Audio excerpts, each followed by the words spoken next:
I think we should all welcome it.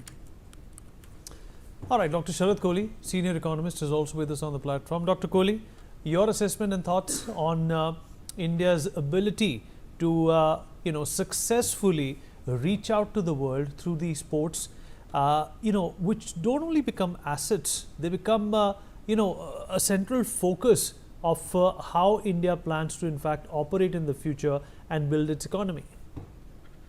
Good evening, Vineet. Good evening to my fellow panelists and Newsx viewers. I think a lot of people who stay in the mainland or inland, do not realize the importance of ports. I'm glad you're doing a show like this, where people know about the importance of ports. I mean, a lot of people go for cruises through the ports, but little do they know that so much of business happens through the ports. And these ports are paramount to countries' international trade. Now, what is important about this Kerala port, which Prime Minister has inaugurated, is that this provides a transshipment facility. Transshipment, for the Newsx viewers who do not understand international trade, I can put it in easy words, that it is basically using another country's facility for exporting the goods. When you cannot directly export, you probably use another country's facility to probably redirect the goods. I think this is where India was missing on, and this port has got a specialization in transshipment. So we're going to see a lot of business coming to India, where a lot of other countries can use this port for transshipment. We all know that port becomes a revenue earner, although this is promoted by Adani Ports and the Kerala government jointly. This is a PPP model where the revenue, you have the handling revenue, you have the storage revenue, you have the wharfage revenue. You've got so many kinds of revenue which comes into the port. But it will also help, as Professor Nalapat said, it will also help in, promoting the trade around the South Indian coast. All the southern states of Tamil Nadu, Kerala, Andhra, Karnataka, Telangana, they'll all be benefiting from this particular port, and they can use this port for sending to the western region, and for the people who want to know that which countries particularly are going to be, we're going to be having the reach. We have basically Middle East, Africa. And even, in future, we can even look at this port connecting to IMEC, which is the India Middle East Economic Corridor, because this will probably interlink with IMEC once it's ready. So this will become a feeder to the IMEC corridor, which India is proposing to be built with Middle East right up to Europe. So I think port overall is part of India's infrastructure push, and it is this infrastructure push, Vineet, which has put India on the world economic map. We are today the 4th largest economy in the world. We've almost crossed $4 trillion. And the world is looking at us. We are growing at 6.5%. When America, the largest economy in the world, has slowed down, has gone into negative. The American quarterly data came out. It's growing at minus 0.3%. And another quarter in America in minus would mean America would be in recession. The world is not growing at more than 2.5% or 2%.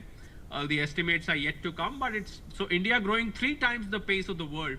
And one of the prime reasons has been the push on infrastructure. And I think ports, apart from railways, apart from highways, apart from airports, ports are one of the key international trade drivers. And the idea of the government and the aim of the government is to bring down the logistic costs. We know that Indian logistic costs are slightly higher than the global logistic costs. We clock at around 11% to 12%. Ideal number as a logistic cost is about 7 to 8%, which is where we need to reach in the times to come. So I think this will bring down the logistic cost. It will bring in more revenue to the country. It will make India as a transshipment hub, which for me is the biggest takeaway. Of course, apart from helping the Kerala people, and then we all know that Kerala is known for immigrants. I mean, a lot of Keralites, they are settled across the world. Whichever country you go, you find a Keralite there. There are very few educated Keralites who like to stay back in Kerala. This will also generate a lot of employment for Keralites. So I hope that it will prevent the brain drain which happens from Kerala, and a lot of people will get employed in Kerala. So overall, I think a win-win situation for India from an infrastructure point of view, from an economic growth point of view, and a very important aspect which I wanted to mention in the beginning, but I'll rather mention it now, that Prime Minister, as far as he's concerned, that people who accuse Adani of, linking him with Prime Minister Modi and so forth, I think this is a slap on their face. because Adani Group does not necessarily, I'm by no means an ambassador of Adani Group, but this is anybody's observation.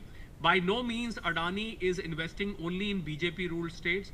Adani is investing in a balanced way across the country. And Kerala, we know, has been traditionally not ruled by BJP for times immemorial. So an Adani investment going, Prime Minister going and inaugurating this speaks volumes of the fact that balanced development of the country, irrespective of political affinities, works. And this is the aim of the government, Vineet. Right. Let's not also forget that he made a remark against the India alliance as well, and Shashi Tharoor's presence also became a salient highlight of this particular inauguration. But nevertheless, Commander Diwan, let's also tell our viewers what the importance